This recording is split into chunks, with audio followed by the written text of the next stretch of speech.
செவ்வாய் தோஷம்னா என்ன அப்படின்னா, இந்த செவ்வாய் கிரகத்துக்கு அதிகமான ஒரு கோபதாபம் உண்டு. அவருக்கு பிடிக்காத இடத்துல வந்து உட்கார்ந்தாருன்னா தோஷக்காரனா மாறுவார். இரண்டாவது, அந்த செவ்வாய் வந்து ரொம்ப அதிகமான கோபக்காரன்.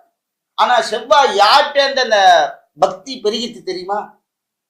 செவ்வாய் கிரகம் பிள்ளையாருக்கு ரொம்ப கட்டுப்பட்டவர் தெரியுமா உங்களுக்கு? ஏன்னா பரத்வாஜ முனிவர்கிட்ட இந்த செவ்வாய் வளர்ந்து வந்தப்ப உமாதேவி மூலியமா அவர் குழந்தையா வந்தார்.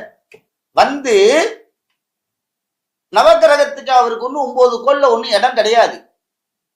அந்த பரத்வாஜ முனிவர் இந்த செவ்வாய் கிரகத்திட்ட செவ்வாய்கிட்ட சொல்ற, டேய் அங்காரகா, நீ விநாயகர் பெருமானை வழிபடு, உனக்கு அந்த ஒரு பெரிய பதவி கிடைக்கும் என்று சொன்னார்.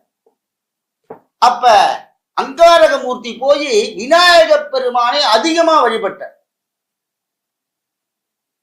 பிள்ளையார உருகி உருகி உருகி உருகி உருகி வணங்கினார். பிள்ளையார் என்ன தெரியுமா பண்ணார்? 9 கோள்ல ஒரு இடத்தை கொடுத்துட்டார் அவனுக்கு. இந்த செவ்வாய் தோஷம் உள்ளவங்க முருகப்பெருமானை வழிபடுறாங்க தவிர, இந்த செவ்வாய்க்கு அதிபதியா இருக்கக்கூடியவன் விநாயக பெருமானை பார்க்கணும்.